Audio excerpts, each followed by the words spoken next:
have you found any languages, like in the academic context, that are particularly easy or difficult to understand? I mean, of course, the first thing that comes to my mind is German. Okay, okay.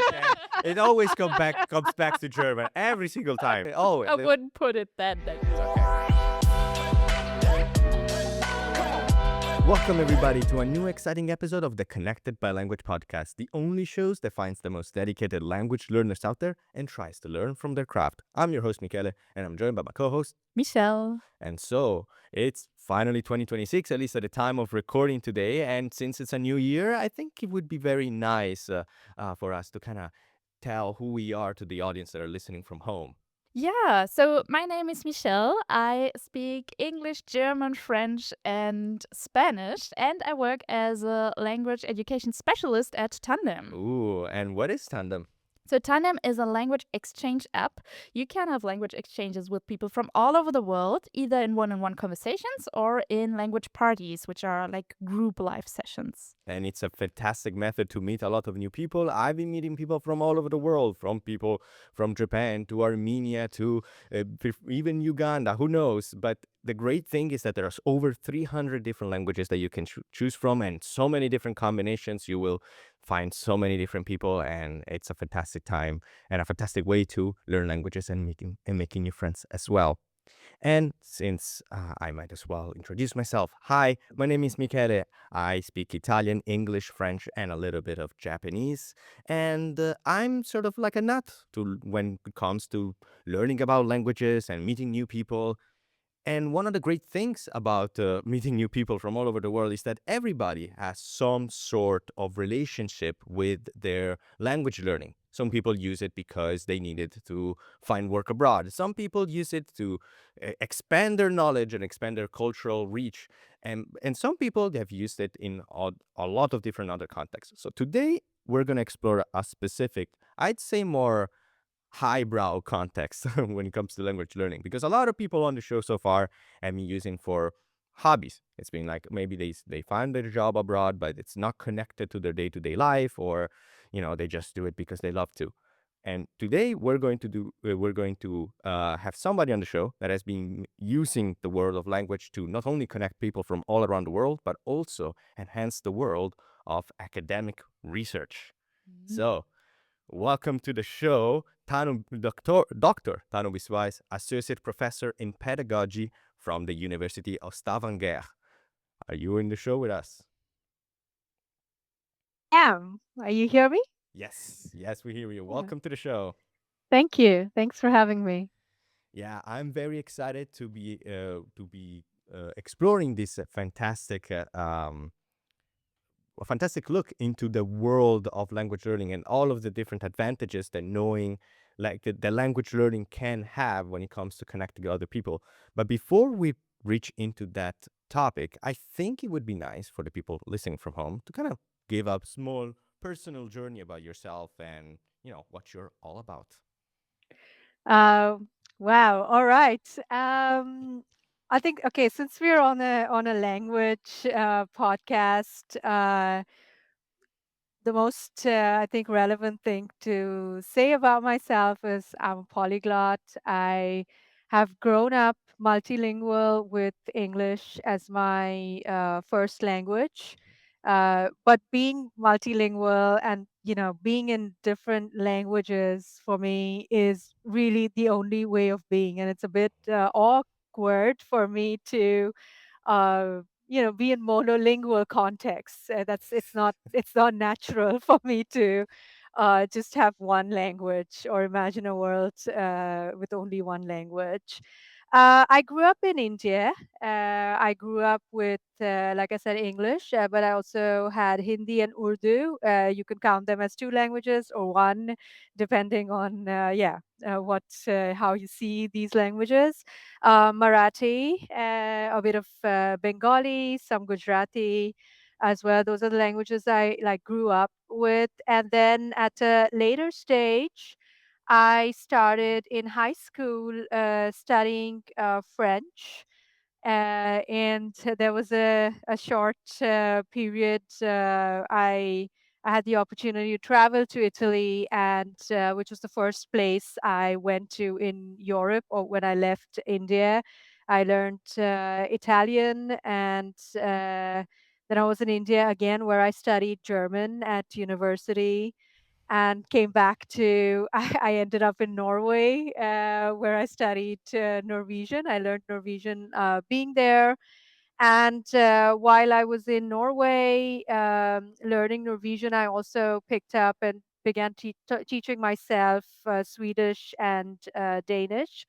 And Wow. and then I lived in Germany for a while, and oddly, because I have to run this one short, but it was in I started traveling and visiting Portugal, um, uh, also because Portugal is connected to where I grew up, because Bombay, where I grew up in India, used to be a Portuguese colony, which then was passed on to Yes. the British. So connecting with Portuguese was also part of connecting with, my own history. But then I went back. I was in Germany in this time, traveling between Portugal and Germany. And at university, I took lessons in Portuguese, but my teacher was Brazilian Portuguese. Oh. So I learned a mix of European and Brazilian Portuguese. And I also learned some Spanish, which I'm picking up on now. And in this mix, I did do some research also in the Tibetan part of India with child monks, and I learned a bit of Ladakhi that Oh my God. time. So that's the language bouquet How, for you. how many languages And those? Like like yeah, 15? and I guess we're going to talk more about these languages and their place in my life. But so I am a polyglot. I identify as a polyglot. But what I also identify is as a philosopher, which is more my profession. And the reason why I traveled to Europe and what I do here, and so on. And I guess we're going to talk about that as we go along. But yeah, Yes. that's the picture for you. What an incredible like start for like your career. You've gone from all these different places, like kind of taking all the boxes from a map. Like when you go to like museums and they have all the wall like, oh, scratch when you've been before. You could just scratch the entirety of Europe like there because honestly, like so many different languages, so many different accents. Honestly, it's extremely difficult to be able to easily pick up all of these. I already found it quite impressive when you started the whole thing with the sentence that it's like not normal to you to be in a monolingual environment, because I think this is also something that not a lot of people can No, say. it's quite the opposite, I would say, for a lot Yes. of people. So it would be super interesting to know a bit before you saw yourself as a language learner, like what was your relationship to languages? Because it was just natural to you, right? Yeah, so it's I don't I think the when I started seeing myself as a language learner, that came more as, when it was actually more when I came to Europe, after I moved to Europe, and this whole concept of like language learners, and also these I did kind of meet the system of, grading like A1, A2, B1, B2, like these, which is a European system of dividing like how you learn languages. So it was, of course, like this contact where and it's more people who would maybe define me as a language learner. I just thought of myself as like, I guess, a multilingual person or a polyglot, because it's my relationship with myself. It was just normal to be like, okay, there are different languages. And at home, for example, like I'm the only child. My father is from Bengal, my mom's from Maharashtra, and they speak Hindi. Like that's kind of like their common language. At home, we had all of these languages, and it was just very usual for me, for example, to switch languages, or also, this expectation that because I am speaking English doesn't mean the other person has to respond in English. They might respond in another language, because each one speaks, or the language that feels most natural to them in that moment of the interaction. And you can, be listening to three different languages, but you respond in the one that speaks most to you. So also this, something very strange happened to me after I moved to Europe, which is where people would ask you, so, which language do you prefer speaking in at the beginning of the conversation? And for me, that's very odd because it's, for me, it's like, okay, whatever language comes as part of the flow. And, what do you prefer speaking in? Because also maybe the topic changes, and then you feel like another language works better for you to talk about this topic. But, so it's a very odd question for me. So to answer, like for me, it was just more how people would look at me after like being here after coming here, that where I started saying, okay, I'm a language learner. But before that, it's just how you are. You don't have to specially call yourself something. That's very interesting because also you mentioned that like you can kind of change language depending on the context of the conversation, but to do that it kind of requires you to have a lot of skills to be able to understand and to properly communicate things. Mm. So one question that I had, among all your massive library of languages that you can speak and change on the spot, like do you have them at a certain like level, or do you kind of have different languages at different level? Like, what was your approach when learning those languages, and how would you like categorize your skills on all of these? They're all at very different levels. And Michele, like when you said like that there are many different skills here, like I wasn't aware ever of these being skills, right, like, so it's just Mm-hmm. something I'm doing. Mm-hmm. But it's more now when I get more analytical about it, or when I go, like last year when I was also at the Polyglot convention, or when I'm going to a language class, and then people start like breaking down these skills, and then you have to give tests in like, oh, is this oral comprehension and written like, listening comprehension and so on, and then like, oh, these are like skills. But what's interesting is that I started realizing that the most important skill that I have is not so much how, at which level my am I in, let's say, reading or writing or like listening, in which language. The most important skill as a multilingual person or a polyglot is the skill to be able to switch, and or to be able to hold, let's say you're listening in one language, uh, but you can still respond in another one. And Mm-hmm. that's being, not just being able to switch between the grammar and the sounds and the pronunciation, but also to be able to switch between the different imaginations, no? Because every language has its own culture. It's like a window. It's a worldview. So you're switching between logics, of a culture. So my main strategy, I mean, if it's a simple thing to answer, is like I have not ever focused on being like fluent, or mastering a certain test or a certain like skill. I try to connect with each language through the heart. I try to listen to the rhythm of the language. I try to like I try to connect with, have a relationship with that language or that culture, and yeah, then let it have a place. Also allow the language to take its place in me, if that makes sense. At Yeah. whichever level it is. It's interesting because like you guys you're talking about these languages, it's like, oh, it's like how natural it feel, but like me as I'm listening to them, it's like that's a lot of work in general. Like even if it's not considered like actual, like you said, like the skill of learning the language and not trying to be that high level fluent, it's still like extremely impressive, and in the background there's still a lot of work done.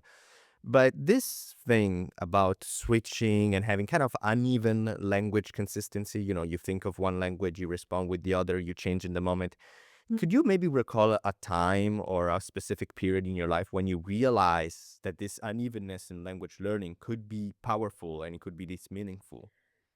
Uh, y- yeah, I think at some point, um, maybe my first moment, um, was when I was in Italy, in Arco. It's a region in North Italy in the Trentino area, which was, like I said, the first place I, came to in Europe. And I was in this small town where not many people spoke English. I mean, the friend I was with, they spoke English, but people around me, it was just Italian. And I had studied French. Hmm. I didn't speak any Italian. But then what I realized is that my knowledge of French somehow already made it possible for me to understand a bit.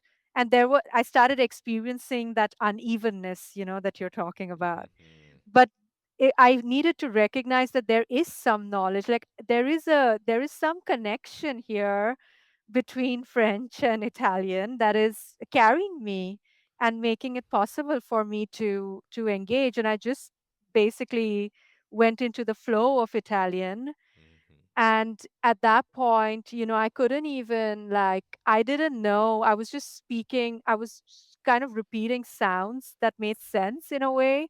I didn't know what was a verb and what was a subject or something. I was just producing those sounds. It was very late that I could distinguish between this is the pronoun, this is the subject, that's the word that they're actually saying, because it was all flowing so much. But it's just that unevenness, that became a strength, because there is a passive unevenness also comes because there is some passive knowledge, there is something in you. And yeah, that's I would say that was the first moment where I was quite aware. It's funny because, like, at its core, French and Italian are extremely similar languages in terms of structure and grammatical rules. Like, if you read them on a book, you'll be like, what is this? These are the same language, but the sound is the major change in between those two languages. So the fact that you could pick up the sounds of Italian from French is like, you're even more against, on it's already steep as a level to understand these sort of things, and it's even funnier because that region probably has a lot more German speakers than French speakers. So because that part is very, it's closer to those areas as well, so it's like that's already like so many different cultures and sounds already blended into one, and being able to pick up on those, that's wow. It's really amazing when I hear that, like that you learned late, like what was a pronoun and a noun and an adjective and a verb in the language. It was super interesting to me. Is it just out of curiosity? Would you describe yourself as a person who is very structured or who is more intuitive? Because, for example, I'm a structured person, and I think I could not be able to learn a language only intuitively. I'm really impressed by that. It's I would Well, I am very structured, but it's if there is a space between intuition and structure, because you can Mhm. also be intuitively structured. Ooh. And the thing is, where does that structure come from outside, or is it a structure that is coming from inside? Because I do believe that we are making sense of things ourselves Mhm. all the time. The issue I have with a lot of, I mean, I'm also very grateful to all my language teachers and all the language classes. Okay, so, but so I don't want to, I don't want to, I am very, yeah, of course, we learn through those structures too, but I also think we have our own way of entering those Mhm. structures. And sometimes you might make connections which are not already present to the teacher's knowledge, or the didactic materials that are given to you. Mhm. And the reason I think so when I say something being intuitively structured is also kind of, maybe being more aware of how is it that you are connecting with the language, what are the connections that you are making, Mhm. which may not be that obvious. And I think that's a very important part. And then you can start, like, I would start creating the commonalities and, finding the connections. So this has, yeah, that I think this awareness helps to listen to your own intuition, you know. Mhm. I really want to continue on the element of the connection, not only because it's the name of the podcast itself, but also because we've been talking a lot of like like you can make connections to people, but I kind of want to know a little bit more specific, like in what ways do you think language has helped you connect with people? It could be like across your daily life, but also I think that would be very important for the core of this episode, academically, professionally, or even like in an Hmm. international space. Yeah, thank you. So let's just go back to French then in that case, Yeah, because sure thing. because when I started, so I picked French as the second language in high school, and I was fascinated with Europe for some reason. Since I was especially, I think, through my high school, I started becoming even more fascinated with Europe, and French then also became a language that gave me more connection to, let's say, French, modern, like, theater or philosophy and so on. I couldn't actually, of course, read philosophy or theater and literature in French with the level I had then, but it did start giving me an awareness of what kind of art or culture is out there, and philosophy is the subject that I started pursuing. And I did study Indian philosophy, but I was not that drawn into learning Sanskrit or going deep into that area. But I started French was kind of more the anchor for me, in terms of like coming into more academic knowledge. And then I studied. When I studied German, it was also, this idea that, okay, because the French, philosophers were interacting a lot with the German philosophers, and they were, then it turns out like, okay, if you want to understand what they're saying, somehow you need to understand what the Germans were saying. And so I'm like, okay, maybe I'll also like learn a bit of like German. And I have to specify here or emphasize, I couldn't read all these texts then, but I could start getting into the culture and the history and the context, and understanding also the people when I was visiting these places later. Um, the same similar thing started happening when I was, also learning Norwegian, because I got a scholarship to study in Norway, and I had never thought about this language before. It just ended up in Norway, started studying that. But all these languages started giving me access also to reading text. So, picking up words or concepts in these languages, which then opened up the space for me to look beyond English. Because one of the issues with the academic world is really the how like English is just so dominant, Yeah. Mhm. and uh, and more or most of the academics in the world study English. If you're not coming from an English speaking country, they're forced to look into text, translate them from into their own languages, and then learn to write academic English and express in a language that is not their own. But there's such just a rich, there's so much like richness in different languages that could also somehow connect with each other.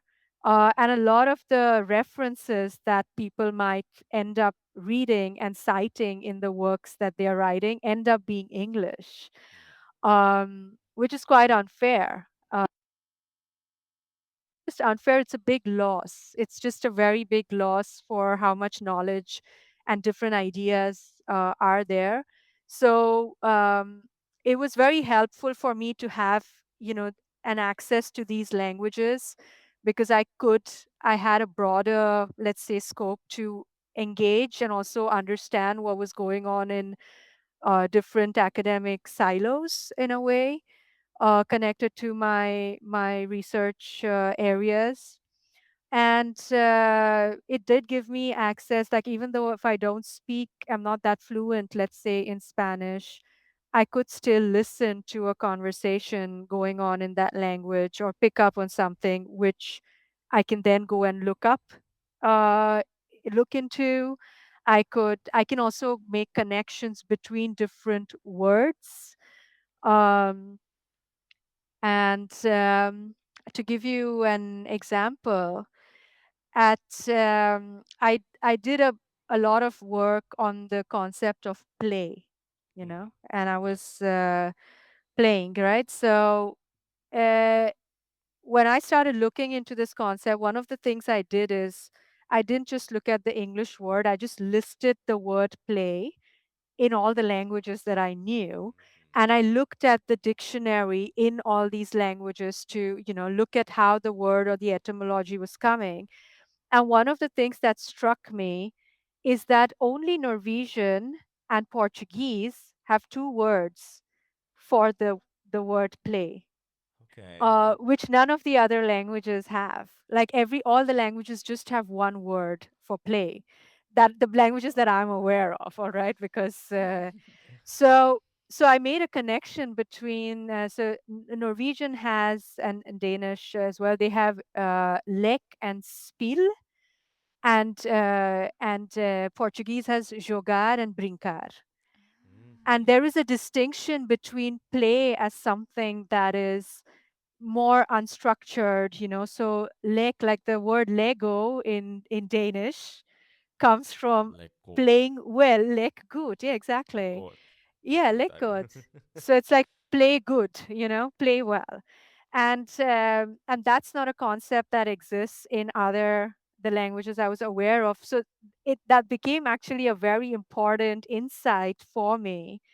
And this was many years ago, but very recently I connected with a Brazilian, or rather a Brazilian researcher who was also looking into this and had found my work, had connected with me, and we began to write together and theorize together, bringing these two concepts together. And had I, I mean, this was really a moment where for me, all these languages kind of came together through one concept, of play. Mhm. Very, very interesting.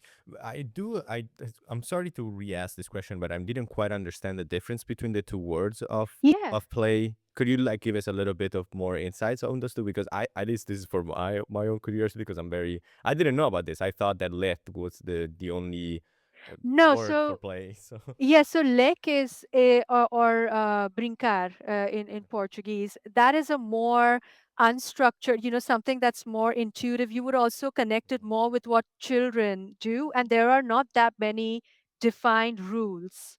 Okay. But spiel or spielen, giocare, like Mhm. this also has an element of there are some rules, you know.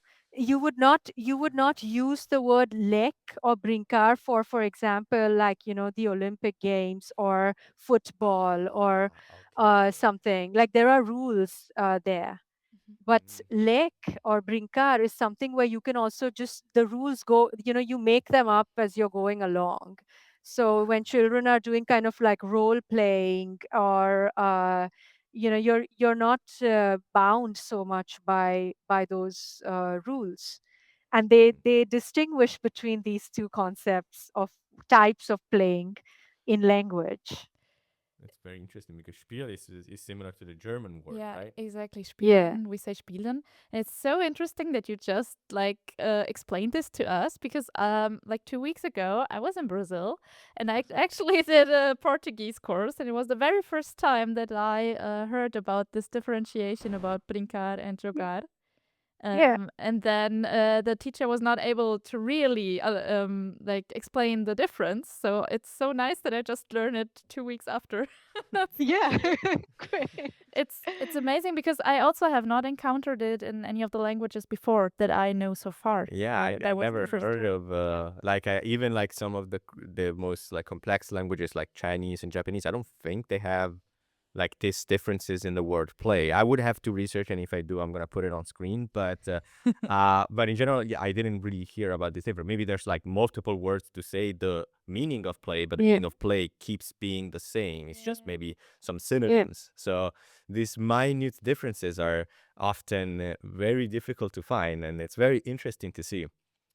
I do Yeah. have something that I'm very interested in kind of getting to know more, because you mentioned that you, with this knowledge, this is forbidden Portuguese knowledge, you managed to connect it with some other like people that are researchers and familiar with your work. And that's very interesting, because 9 times out of 10, even I can see it with my own family that also do research as well, like academic settings can always feel like they're creating some invisible barriers of Yeah. knowledge that you cannot access, like by my dad has to learn English and he's like Mm. maybe struggling, and there's so many resources and talented people out there that don't speak English. Mm. This big invisible barriers can be a little bit taxing. So I would like to ask you, like, how would you navigate the sort of barriers in the most efficient way? Yeah, so I need to give a bit of context of the work that I do and Mhm. to answer this question, because I develop a field, a philosophical perspective called Childism, along with other philosophers and social scientists globally, and it's like feminism, but from the point of view of children and childhood. Now, why, as the field develops, right? This is exactly the barrier that me and also my colleagues are aware, that Mhm. will just create also hierarchies, because those who have English will be able to, develop the fields and the theories, but others will not be able to contribute unless they have the same knowledge. So what we have a global network called the Childism Institute, and one of the things, especially since last year, that I have consciously started doing as the co-director in this network is creating language specific spaces uh, within our network. So we have had conversation series on, let's say, a specific topic like adult centrism, adult domination in children's worlds or in education and so on. And then I got in touch with colleagues, because I noticed also the colleagues who had been publishing in a special issue that I had co-edited. They wrote in English, some of them, but they had knowledge of different languages. And luckily, I also worked with a journal based in Brazil, Childhood and Philosophy, which is open to multilingualism. So they do publish in different languages as well, and that's rare. Yeah. So I'm lucky to meet like-minded colleagues as well. So we developed a language series, a conversation series, and each part of this series was in a different language, and that allowed different groups of people to come together and discuss it. So we had it in Portuguese, German, Spanish, Italian, and now I wasn't the one talking in these because I'm not that fluent, but I could use my language to bring them together, to connect Mm. the Italian group together, for example, to connect the French colleagues together. And these spaces evolved, and now we also have different discussion groups. We have one reading group in Italian, we have a reading group in Portuguese, we have one that uses Spanish and Portuguese, which is focused on Latin American contexts. And, we have an English one, of course, but we're very conscious of developing these spaces. And then, of course, what I realize as I do this is turns out sometimes, oh, there's a colleague who speaks in French but also knows German, so maybe they can also come and address the German group. Oh, there's a colleague from Italy but also speaks French, so then you discover that there are people who speak more languages. And we are consciously forming bridges basically through this. One thing that I think is interesting for people that would like to join these sort of spaces is that sometimes they are interested in joining a space for a different language, but they would like to contribute, like in other languages as well, maybe because they are very passionate about their own academic. But sometimes they may not have the confidence to contribute in any way. So even and you can be a very good example on how this is not a thing because you often work with languages without necessarily being a native speaker. So Mm. how do you decide yourself, like whenever there's these spaces that get created, when, maybe understanding, mediating, or even listening can have a meaningful Mm. significance and you can participate to conversation even without actually communicating directly? So I think here what is important to maybe acknowledge is that communication is, especially in the academic space, is not only if you speak in a room at a certain time, you know. Communication is not just talking and verbal. Communication can also happen like, so I'm not that, I'm not fluent, or when I, even though I contribute to creating the spaces, when I enter it, I'm very nervous and I can't maybe speak or express. Right. So, and in these spaces, you also need like a very fluent level, so when the Italian academics get together or the French academics get together, and it's like, even though I brought them together. Now I can't speak. But it does, then I ask I ask myself, okay, what is the capacity that I'm most like comfortable in? So when if listening is my way of engaging and being present, that is the faculty that takes kind of becomes part of, let's say, that connection or that relating. And then I'll listen carefully, I'll make notes, I'll go maybe like look at something they might have referenced which could be important, and then I will include that in my writing, and maybe it's published at some other point, or maybe I will use that and pass it on to someone else who might find it interesting, and they could write it. Or I might meet a student from France who was writing, and that also often happens. I get students from who speak come from either Spain or Italy or France, and then I'd be like, there is this reference in your language, you might like look at it. And so I'm still part of that ecosystem, even though I'm not in that room, I didn't speak or I didn't talk, but I'm still connecting and I'm still present. And in one case, my listening helps me. And then in another moment, the listening will help me to find what I need to read. And I can express myself in another language, but I still carried the knowledge from one language into another. You know? Absolutely. And when you're carrying knowledge from one language into the other, often it's also not about translating the words, but more about translating the ideas.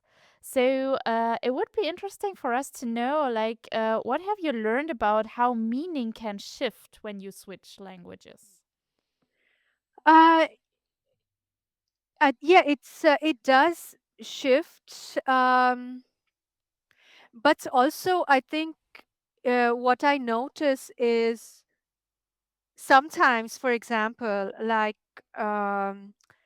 there might be people who speak the same language, but their intentions or ideas are completely different. So even though they speak the same language, they don't have the basic ground that is needed for communication, which is your connection to the topic.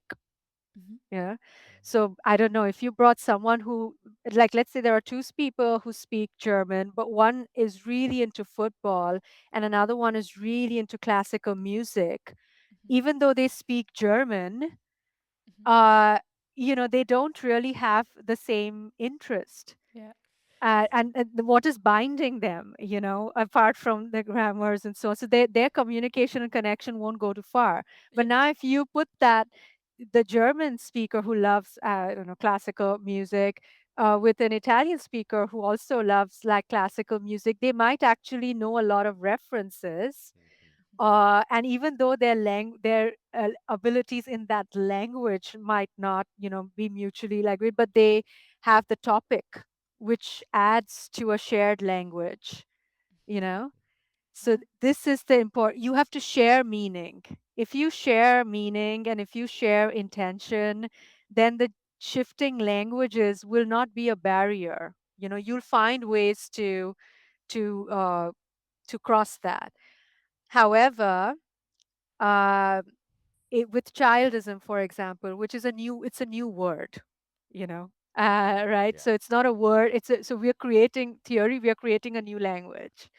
And one of the things that we are going to be spending a lot of years on, I guess, is just discussing how is this going to be translated into different language. So, should we one of the examples is like, I think when I wrote something that was translated to German, I said childism should be childismus.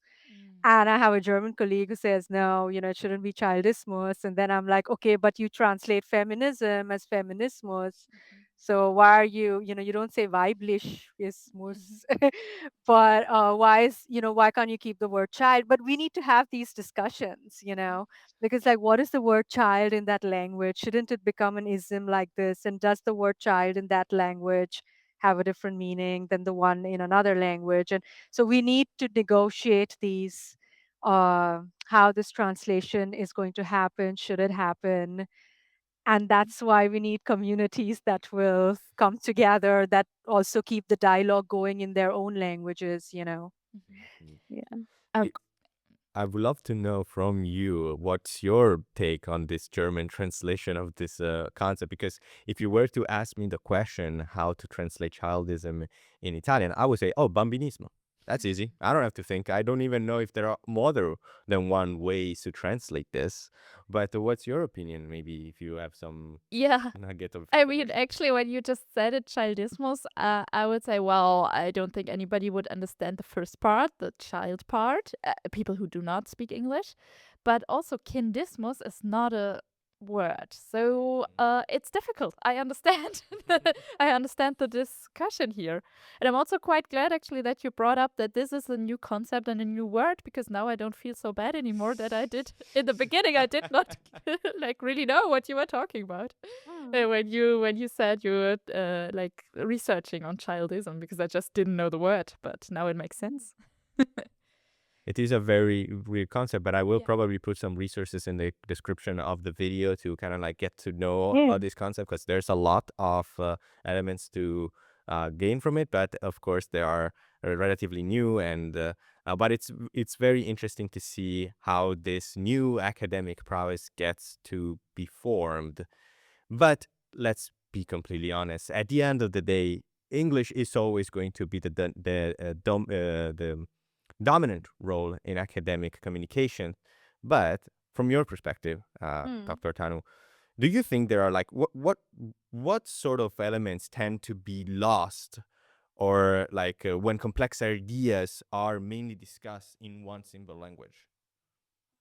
Uh, so I think of course, you do lose context, because when an idea is developed, um, it develops in a certain cultural and political, context, and that's very hard to translate.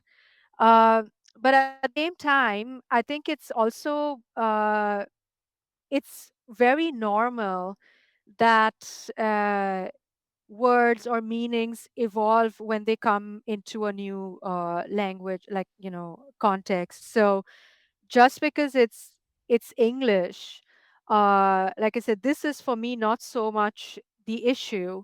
But if we are developing the idea only based on English texts or English thinkers, those who are only writing in English, we will lose examples and knowledges that are currently being, discussed and written in other languages. So it's very important that I might be talking about something.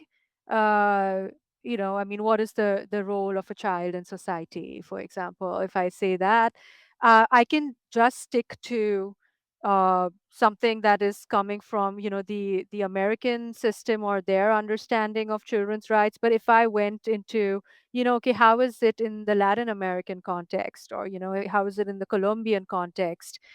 I would then need, if I could read and understand how this is understood in philosophy and politics in that culture, and if there are other terms, that can be useful, I can bring the kind of the essence somehow. I can bring the inspiration from that into my writing and thinking in English, and it would be richer. And then this also, we also gain, because languages are also constantly trading with each other.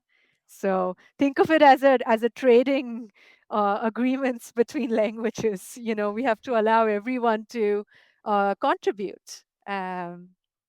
And have you found any languages, like in the academic context, that are particularly easy or difficult to understand or deal with?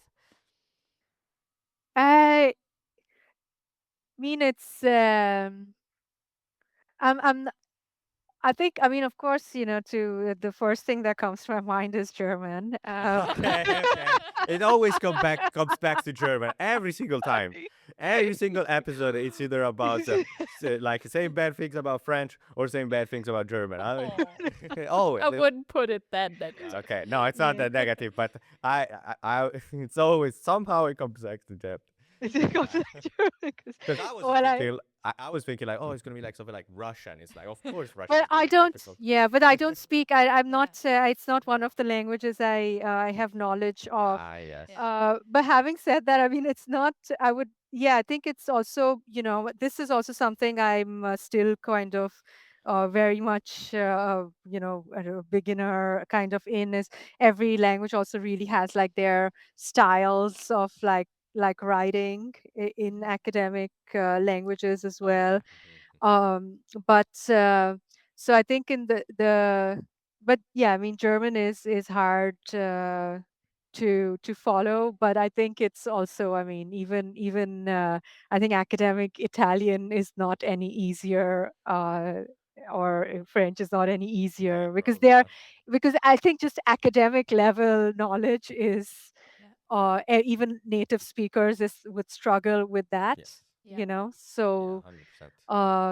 this is actually, I would just say, it's a very unfair question to ask, because I'm not trained that much in all these languages in the same way. Maybe I So could have found like a diamond rough. Maybe like you could say, oh yeah, like I read a couple of papers in Spanish and they were mega easy. It's like, oh man, oh cool. But I mean, it's fair. It's fair yeah. to say that academically all languages are hard. So there's nothing like to be ashamed of or like to kind of rag on. It's just was a little bit, I think, of a little curiosity. I think that kind of came in to be exploring the more, I guess, objective part of the language side, because a lot of the discourse right now it's about like changing tones and or Hmm. like about philosophical ideas.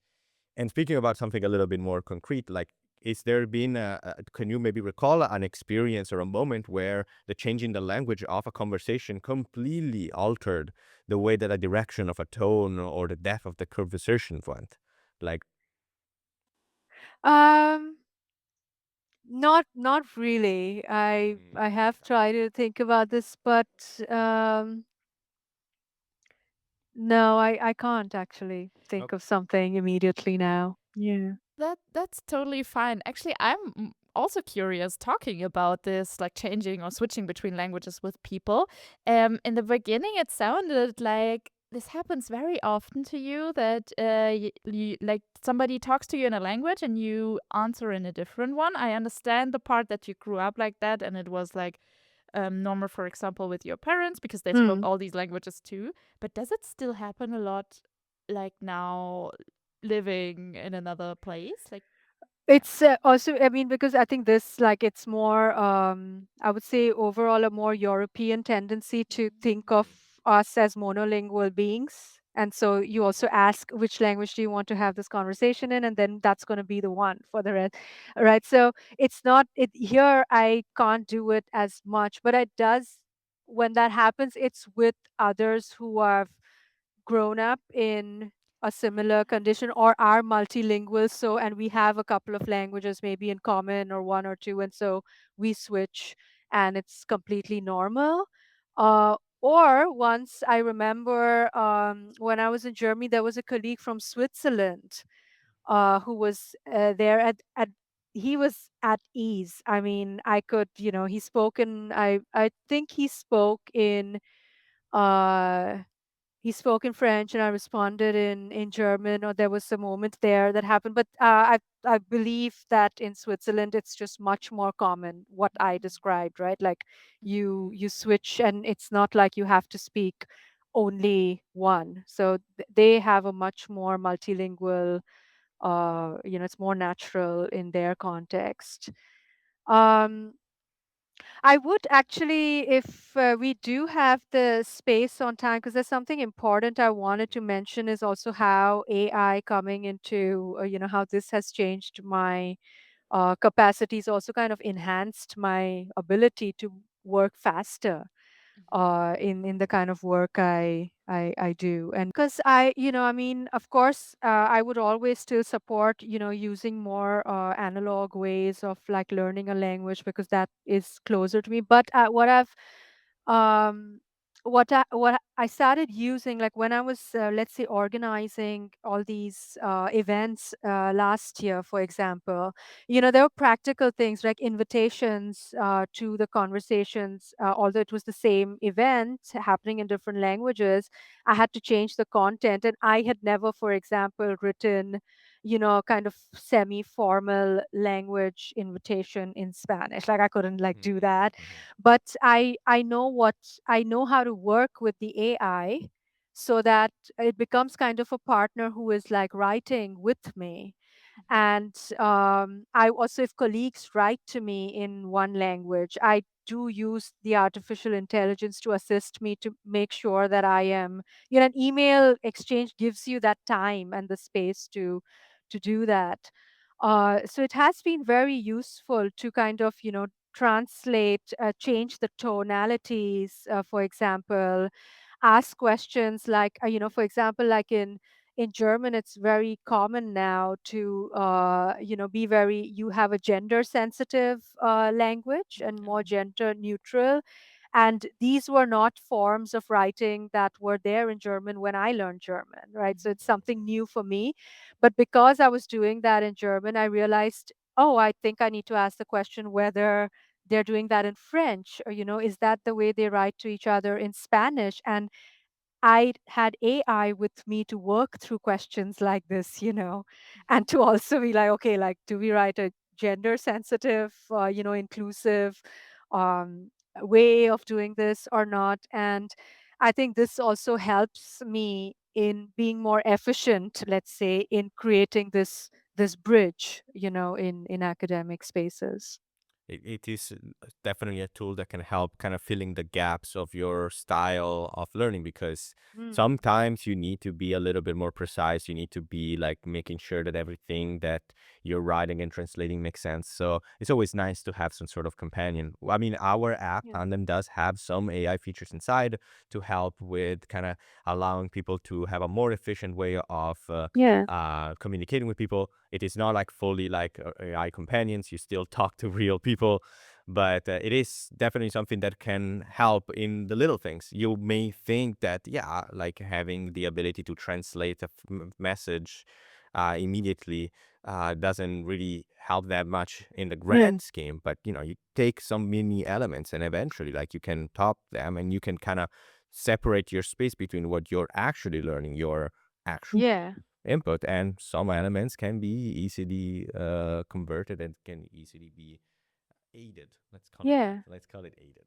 Yeah, it's almost like it's in these moments it helps me to use my passive capacities more actively, because I have the AI doing the Yes. front work, but I am the backstage, and my passive knowledge is the backstage. And I would love to know, since we're coming to this sort of topic of like separating the passive and the active, Mm. when you reflect on your own experience, like what do you think language learning is really about? I think it's about, going back to when I was in the beginning, what I was saying. It's about building a relationship with a way of seeing the world, and there are many different ways of seeing the world through language.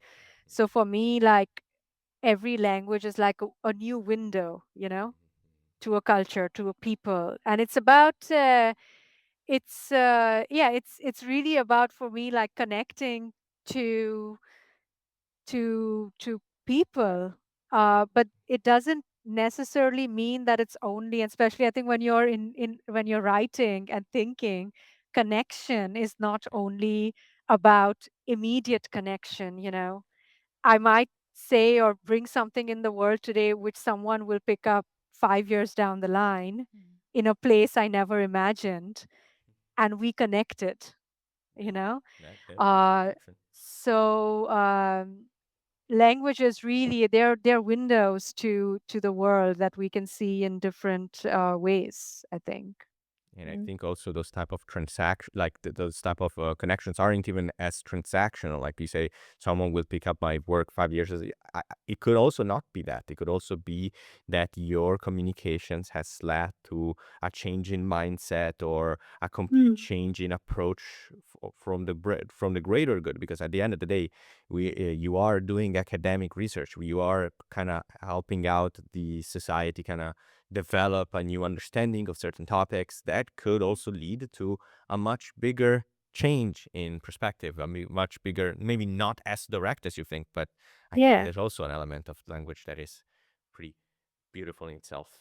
Well, our definitely. conversation definitely has already made me question this monolingual Okay. concept. So All right. it's, yeah, it has an impact already. So it's quite interesting. And it might happen Good. with our podcast too, that like 5 years down the line, somebody listens to this episode and thinks the same. And I mean, this was also kind of like I guess the bigger thesis behind Connected by Language is to Yeah. kind of like showcase all of the different ways that languages can bring people together, but not just like, the way that we present it is like we talk directly to people, but we got to manage to see a lot of very interesting lights into a lot of how people think, how their culture shaped them, and the ways that they changed as a person in the long run, whether it's like physically, whether it is academically, or whether it is even psychologically. Like Mm. there's a lot of evolutions, I think, in languages that it's beautiful. And even if and that can start from a little paper written in Mhm. Spanish somewhere about the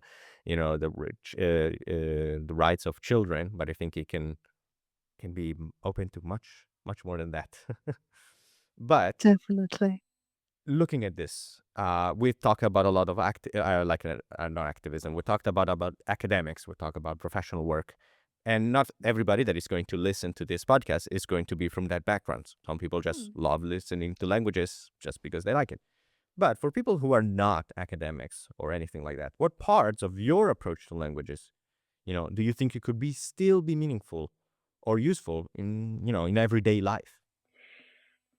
I would say not focusing so much on perfection or fluency, and grammar is important, but it's not the end of it, right? Because um, to recognize that you do have some knowledge, like, even if it's passive, it's something. So work with that. Like, if it's just passive knowledge, you can still listen to music in that language. So one of the things I've done, for example, is on my YouTube, my subscription list. So I subscribe to news channels in various languages, Mm-hmm. you know and that gives me a different insight always onto similar news, or I kind of can keep up with, okay, what's going on in this country, what's going on in that country. And it also helps me to listen to know, keep up with listening to the language, of course, and keep up with what's going on, in those cultures and or countries. And or I build music lists on Spotify based on each like language. So when I discover a new song in that language, I put it in that list.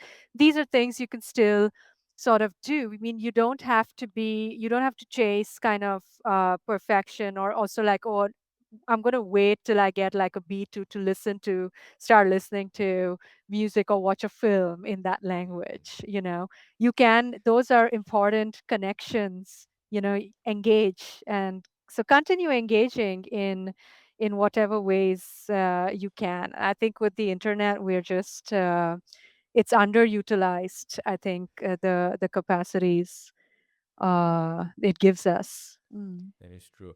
And I'm want to know something funny. You mentioned about the different news source in different languages. My mom does that. Oh, she does. She does, but not on YouTube. She watches like if you find her at 3 in the morning on the couch watching news in Arabic, and I'm like, how? What are you doing? You don't know Arabic, and she keeps us like she keeps Yeah. up with the news in different languages, and she also managed sometimes to spot like yeah, like this news, like this Yeah. newscast here is a lot more like you can sense the tone. Sometimes you find oh that newscaster is a lot more like aggressive about a specific topic rather than Yeah. the one that I listened in French or the one that I listen in Spanish. But it's very funny to see her like in front of the TV watching Arabic news at 3 in the morning. I don't know. I just wanted to share this. I don't know if I gotta be able to share it anywhere else. But yeah, there are Yeah, but that's the- perfect. there's Yeah. a definitely and this also is and this is done with a TV. It's not even done on YouTube. Imagine on YouTube where Mhm. you could literally just search anything about any channel. We've found channels here on the podcast that made Swedish language content made in Serbian. Mhm. There's a niche for everything. Yeah. There is Yeah. definitely a Yeah. niche for everything, and these resources are limitless, limitless. Yeah. And this Yeah. brings us actually to our last question, too, of this interview. So, if there was one thing about languages and language learning that listeners of this podcast or this episode would take away, which one would you hope it would be? Hmm. If it was one thing, uh, I think it would be that you should never stop learn.